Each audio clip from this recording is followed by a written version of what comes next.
Broadcasting from the business capital of the world, this is the Podcast Business News Network. Welcome back, everybody. I am fascinated by some of the people that we have on this program and their different lines of work and what they do. And sometimes we take it for granted that these things just get done, but there are people that have dedicated their life's work to it. This gentleman has dedicated his life to aviation, specifically now taking care of inspections and repairs on aircraft. We're going to go deeper into that and learn more from our Diamond of the Decade, Gary L. Brenner from Brenner UTL Aviation joins us on the program. Hey, Gary, how you doing? I'm doing pretty good. Now, where are you based out of? Chino, California, at Chino Airport. You know what? I've actually heard of that. I don't know where, but as soon as you said it, I was like, oh, all right, that's on my radar. No pun intended. What does UTL stand for in UTL Aviation? Well, when I started my business, I was completely and total mobile. And one of the vendors I was dealing with, Omaha Airplane Supply, nicknamed me Unable to Locate because I was so mobile. So I was always attached to a phone. So that's where UTL originated, Unable to Locate. I have to tell you, that is the best thing I've heard in probably this year. And I was deeply thinking it, well, it's probably an aviation term that I'm unaware of. It's funny, when I was growing up, and I'm still friends with all of these guys, but we used to call ourselves OTL. So not UTL, but OTL, and OTL standing for Out to Lunch Bunch, meaning that, we're kind of out there a little bit, but fortunately, you're not out to lunch. You're working hard in making sure that aircraft is good to go. Who would be your perfect client? Perfect client? Yeah. Someone that comes in and just wants an annual inspection, and all we do is clean and fix wheel bearings. We do compression checks, change oil and filter, lube all the pulleys, adjust all the cable tensions, and we're done and over. And they're happy as a lark. And describe the type of aircraft that you're referring to. Primarily piston engine, general aviation aircraft, whether it be single or twin. It didn't make any difference. And what do you find often is needed in vehicles nowadays? Is it just general repair? Some certain things come up on a regular basis? Most likely it's pulleys that have not been attended to in years, and they're frozen, and that really puts a drag on the control surfaces, and it makes it tough for a pilot to control their airplane. That's the primary area that I focus on, because that's usually what other people don't do. Wow. Not being a professional in that arena, that sounds vastly serious. It can be. The end result is they keep flying the airplane, the pulleys quit working, and pretty soon you split the pulley in half, and then you lock the cable in place, and now you have no control on the airplane. Wow. Has that pulley situation, has that ever contributed to a plane going down? It can very easily, yes. Why, Gary? Why is that overlooked by many? Because a lot of people don't want to take the time and effort to get into the location where the pulleys are to lubricate them properly. So no lubrication, pulley doesn't function well. So it sounds like that's a little more work, and that's why it's kind of avoided. Yeah, because these pulleys that I typically refer to doing that are behind an inspection panel that has to be removed, and then you have to reach in and around and through some other substructure that doesn't lend itself to easily accessing the pulley. And anything that takes a lot of work to do, it gets missed and overlooked. Gotcha. How about some of the other things that hydraulics? I got to imagine that's a big deal. Well, hydraulics on an airplane are pretty simple. Most hydraulics on non-retractable airplanes exist for brakes only. So you got two master cylinders, one left, one right, and it just forces fluid into the brake caliper, and it moves a pair of pucks on each wheel, and everything moves, and that's it for hydraulics on a fixed gear aircraft. Retractable is a little bit different. You've got a hydraulic pump that forces actuators to move the landing gear up and down, in addition to the brakes. The brakes are going to be the same on retractables as it is on fixed gear, but you've got that additional pump that seems to like to wear out after a while. And I'm sure you're part of the inspection process on this aircraft too, right? Yes. That's why you put the aircraft on jacks, you cycle the gear, you manually drop the gear as if you had an emergency in flight, and you've got to make sure it works properly, and then you check everything, and then you functionally check it electrically to make sure it'll still retract properly and close the doors and then open again. Now, that being said, when we have a car inspection, there are things required by the state in terms of emissions and things that need to be operating correctly for that sticker to be placed on that motor vehicle. What about aircraft? Is that the same thing? Where the state kind of regulates what is allowed to fly, or is it just safety protocols? And once you pass those, you're good to go. Primarily, the state does not get involved in aircraft. The FAA gets involved with aircraft. Okay, I'm sorry. Some kind of governing agency. You're right. I didn't even think to say that. How much with the inspection does the FAA have a say in? If it's done wrong, they have a lot to say in it. They will pull a mechanic's certificates if they don't do it properly, and it's involved in an accident. They'll go after the mechanic. But if a part just breaks during flight, a mechanic has no control over it, but the mechanic has a control over it if they spot it and they don't fix it. And it can be determined that was the cause of the accident, and that becomes a real big issue. Wow. So you could, as in that capacity, you could be on the hook if something goes wrong. Yes, that's why our liability insurance is pretty high. Wow. All right. Let's talk about your past. Tell me about your aviation history, even go back to when you were young, and why you had this affinity for flying and all things that fly. Well, it started out where I was graduating from college with my second degree, and I had no time to do anything except study and take tests and graduate on time with everything completed. So I didn't have time to go out and look for jobs as other students were doing, because I had a heavy workload, plus I was working a full-time job at the point. So I decided I'm going to go down and attempt to join the Navy and the Seabees so I could build things, because my degree was in civil structural engineering. And they said, well, you have to take a test for us. Okay, well, give me the test.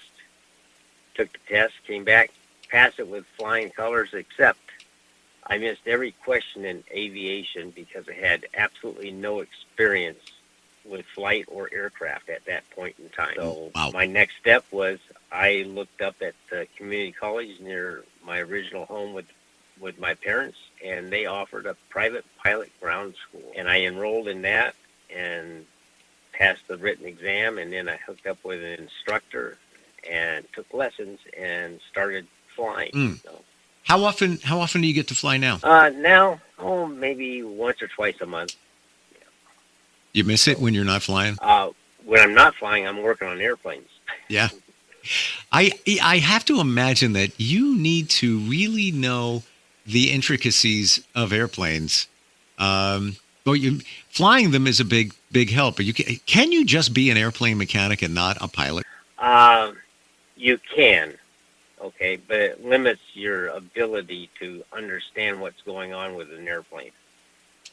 That's what I would think. Yeah. Wow.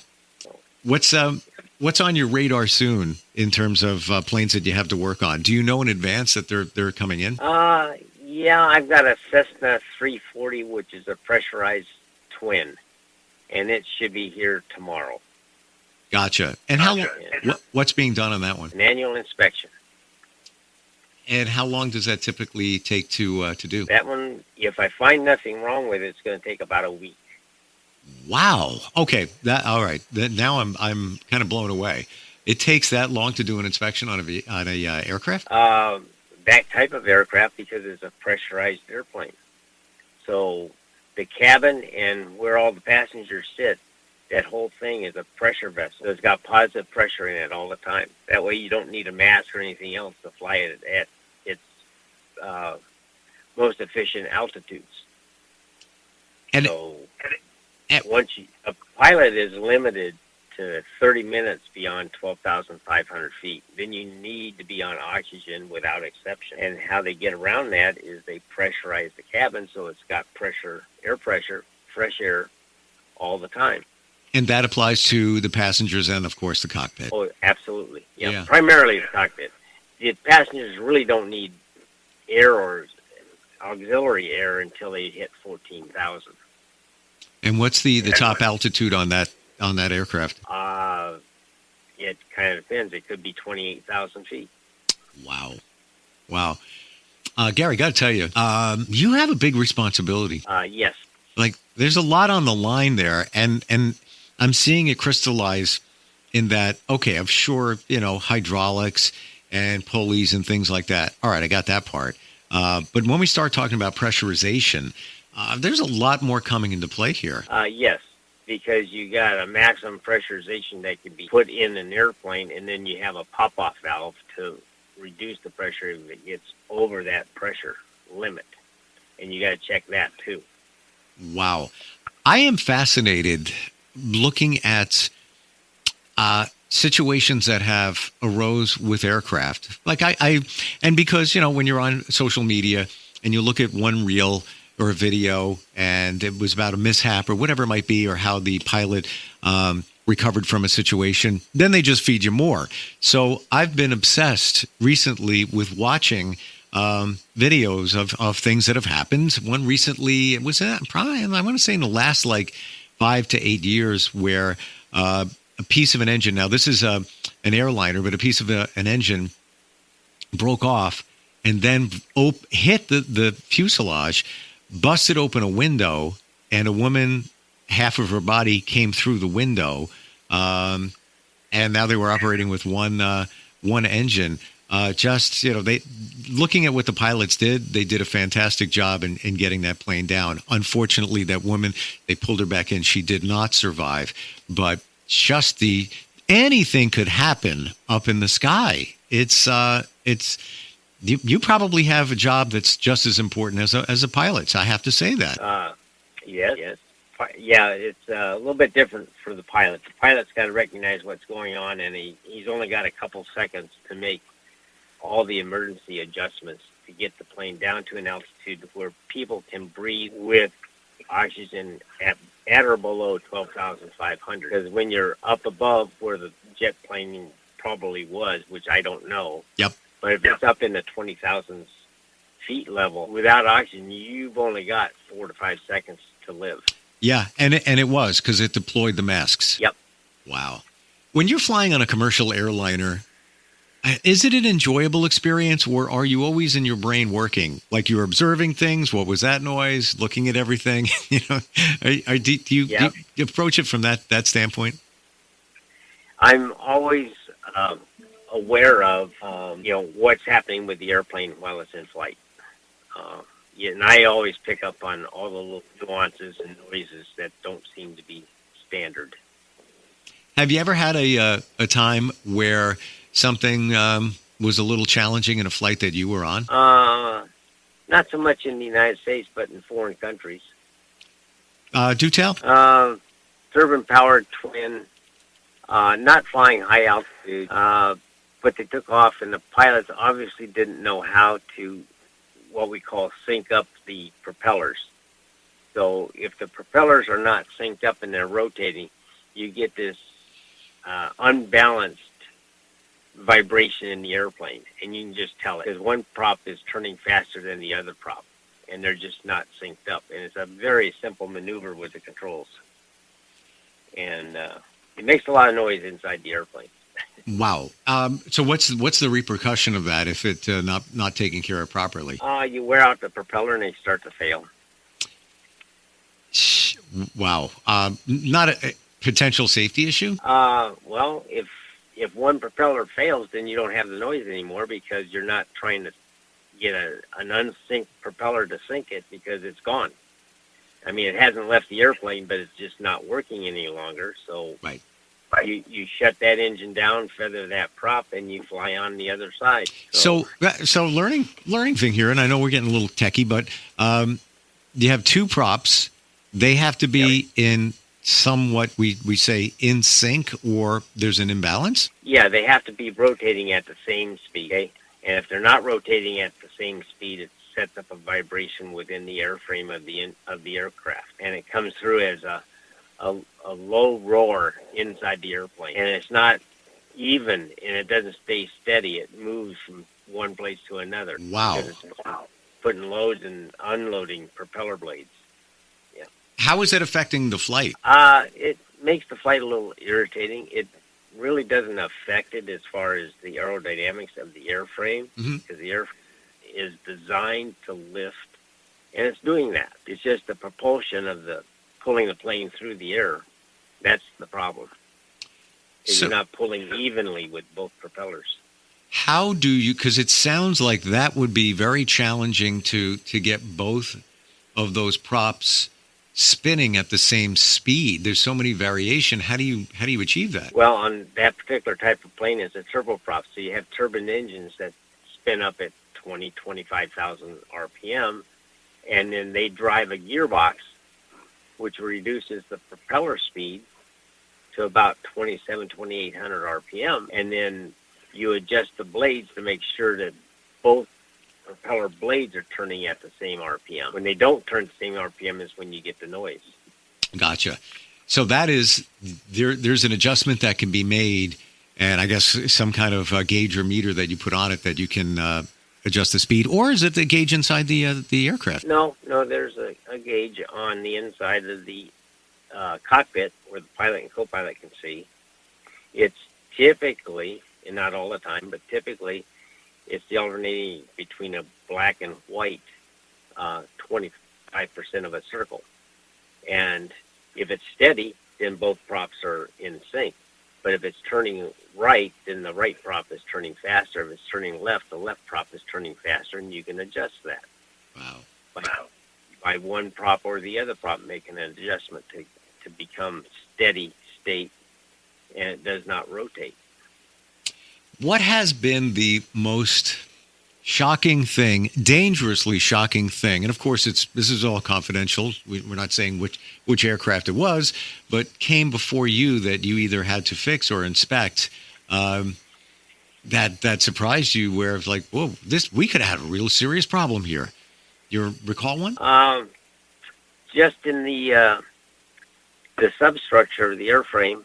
You know, when you open it up and inspect everything, you're looking around with a flashlight and stuff like that, and then all of a sudden you see some sheet metal that's cracked, and it's got a pretty sizable crack in it. And you point that out to the owner and said, that's groundable, and we need to fix that with the right parts. And, and I leave that up to the owner. I said, this is the way it is. We can either fix it now, or I'm not going to sign the airplane off, and I'll note it in the logbook that this needs to be repaired before you can fly it. Wow. And again, where was this crack? It's in the substructure, under the floorboards, above the lower skin. What is required to repair something like that? Just drilling out a lot of rivets and dismantling the airplane until you can get to the part, and then order the replacement part, and then try and put it back in properly. Oh my gosh. How did you even find that type of situation? Just by looking with a mirror and a flashlight. That's why you do inspections. Seriously so. I'm seeing that even more clearer. And, interestingly, now I know why it takes a week. There's a lot you need to look at. Absolutely. Incredible. Wow. I got to tell you, Gary, you really have a passion for what you do. It's very clear. Yep. Yeah. And I enjoy it. Yes. Yeah. It seems like you do. How many planes would you say that, again, average that you inspect in, let's say, a month, or, let's go with a month. In a month, it varies. I mean, there's higher priority months than others. Like, we're going into wintertime, and most pilots will not fly because of the weather conditions, and they're very unpredictable. So they won't fly as much. and they don't need as much maintenance. But when you move on to the summer months, they want to fly all the time, and they say, oh, I got to have an annual inspection, or I need a 100-hour inspection. Can you do it now, and how many days will it take? Well, it's not going to shorten the time period of how long it's going to take to inspect it. Hopefully nothing's seriously wrong with your airplane, because that will add time depending upon where we have to get parts from, because not all suppliers supply the parts within 3 or 4 days. Sometimes it takes 6 weeks. Wow. So you cannot predict that. Yeah, and you need to, I would imagine, keep up with those inspections and maintenance on your aircraft, because it could be down for quite some time if you need to get certain parts. Yes. That's a final question here, and I'm curious. I have in my car, I needed a subframe, which is very costly. The manufacturer hasn't supported it. Seems to be a pretty big ongoing problem. They've recalled in other countries, not here. So recalls are on my radar. Have there been recalls within aircraft?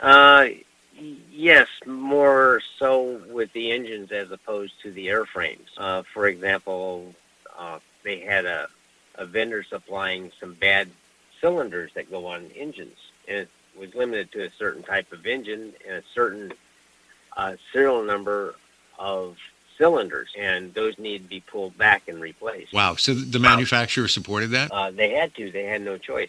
Yeah. Wow. Fascinating. They have a certificate with the FAA for building parts, these engine parts, and supplying them. And they could lose their certificate if they refuse to do that. Gotcha. Gary, how does somebody connect with you if they're in the area where you are? Is that near Mission Viejo? I don't know if I'm saying that right. Is that? No.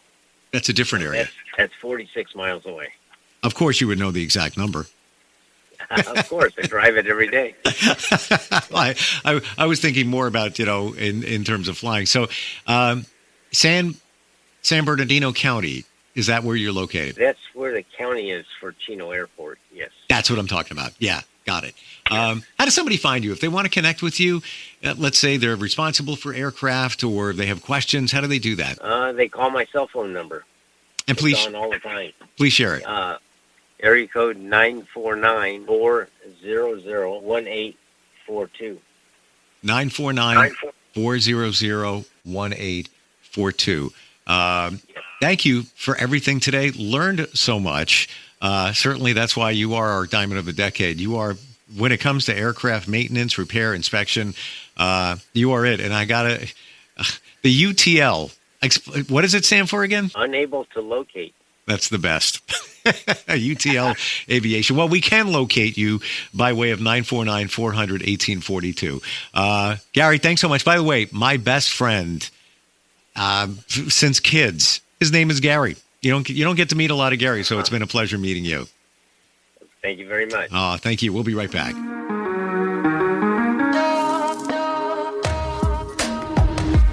Broadcasting from the business capital of the world, this is the Podcast Business News Network.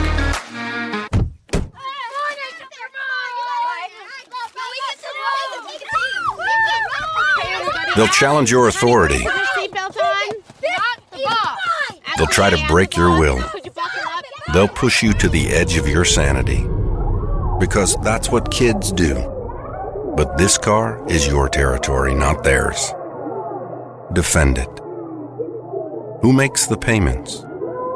Who cleans it? Who drives it? You do. That's who. And in here, your word is law. So when you say you won't move until everyone's buckled up, you won't budge an inch. Until you hear that click. Never give up until they buckle up. A message from the National Highway Traffic Safety Administration and the Ad Council. For more information, visit safercar.gov/kidsbuckleup.